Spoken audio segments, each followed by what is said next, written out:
Hi everyone and welcome to my kitchen. My name is Rosanna and I'm so glad you are joining us today because we're gonna be making tostadas de tinga with shredded chicken, and we're also incorporating chipotle, which is gonna bring a whole lot of smokiness to this recipe. And wait till you see all of the toppings. This recipe is definitely a crowd pleaser. But before we get started, I want to invite you to subscribe, like this video, and don't forget to click the notification bell.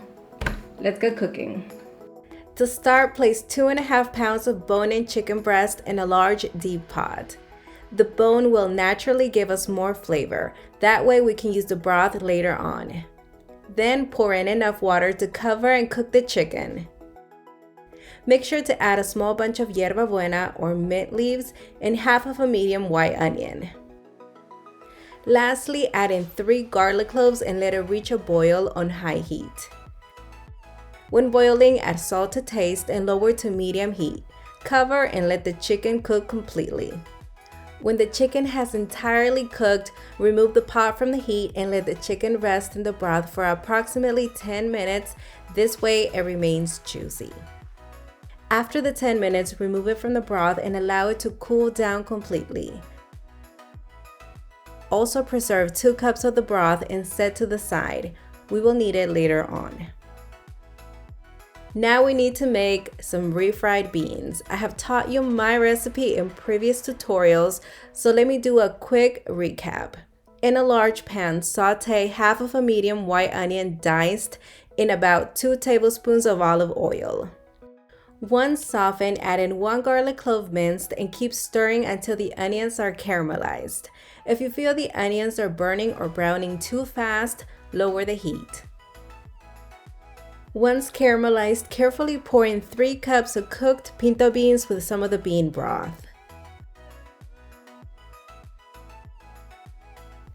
Then mash the beans with a potato masher until broken down into a creamy paste-like consistency and season with salt to taste. Stir once again, and if you feel the beans are too thick, feel free to add some more of the bean broth. Once you have the desired consistency, remove it from the stove and set it aside for later use. Now let's do some prep. Begin by dicing 1 pound of Roma tomatoes. It's always a good idea to have your items prepped and ready to go because it makes cooking a breeze.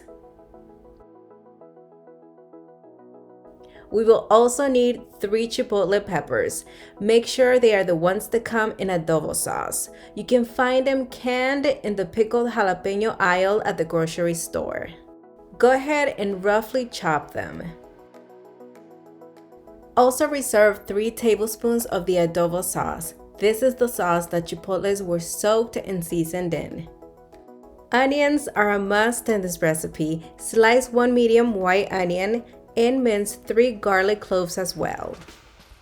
Once the chicken has cooled completely, shred into thin bite-sized pieces so it can easily absorb the sauce. You can discard the bones afterward.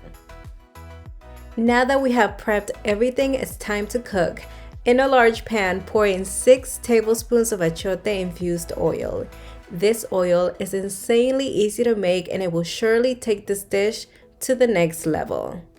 I will leave the link in the description below for my tutorial on how to make achiote infused oil. Now add the onions, stir occasionally and as needed, and allow them to soften over medium heat to make sure they don't brown. If you don't have the achiote oil, you can also use olive, canola, vegetable, or even avocado oil. Achiote also comes in paste or powder form. This could also be a great option to incorporate into the recipe if you don't have the achiote infused oil. I actually use the powder form in my how to make Mexican rice recipe, so feel free to check it out. It's delicious. When the onions have slightly softened, it's time to add the minced garlic and keep stirring. Around this point, let the onions become translucent. Now mix in the tomatoes and stir all together. As the tomatoes cook, they will release their juice, eventually breaking down and softening. That's exactly what we want. The tomatoes look perfect. Pour in the chicken broth we set aside and mix to combine. Right after that, mix in the adobo sauce and the chopped chipotle peppers. The peppers will provide us with a delightful smoked heat and the adobo sauce with a sweet, sour flavor. If you don't like heat, you can omit them from the recipe. Stir well and then incorporate the shredded chicken and let it soak up and infuse in all the amazing flavors. In addition, submerge a fresh bay leaf or a dried one in the center of the pan, which will add to the layers of flavor we have created. Just let it reduce as it simmers. As we cook down the broth, it will intensify and add depth to flavor. It will take about 10 to 15 minutes for the liquid to reduce, but still leave some of the juice to keep the chicken moist and juicy like so. You don't want to let it reduce all the way, leaving no juices behind. Lastly, add salt to taste. Salt enhances and opens up the flavors already developed, so make sure to season well. Keep in mind that the broth we added had salt in it. Before seasoning, taste and add as needed. Stir one last time to make sure everything is well incorporated and then remove from the heat. As you read in the title, in this recipe we are making tostadas. Take a traditional tostada and spread sour cream across the surface. Then spoon in the tinga and spread it evenly.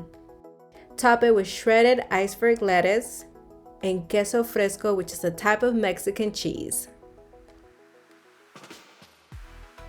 For the second tostada, I will be using a baked toasted version which has recently made an appearance on the market. They are delicious and I enjoy them very much. To this one, I will spread the refried beans as the base. Then add the tinga and lettuce with queso fresco. Lastly, drizzle some Mexican cream over it. It's so delicious, I can honestly say I'm obsessed.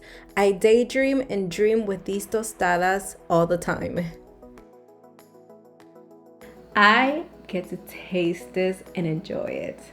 First, we're gonna do the one with a sour cream base. Let's go ahead and see how this tastes. I already know it's gonna be delicious.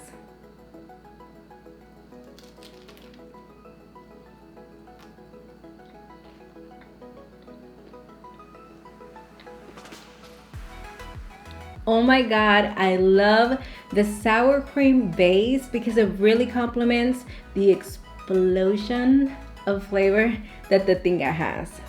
Now let's go ahead and taste the one with the refried bean base. They're holding up really well.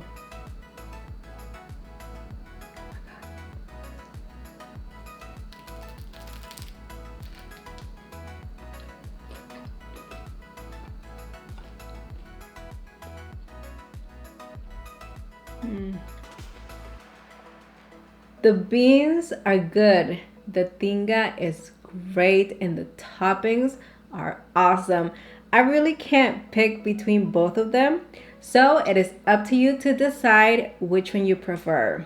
Alright, well, we reached the end of the video. Remember that you can follow me on Facebook and Instagram. Don't forget to come back and let me know how it went down in the comment area. Thank you so much for watching and have an amazing rest of your day.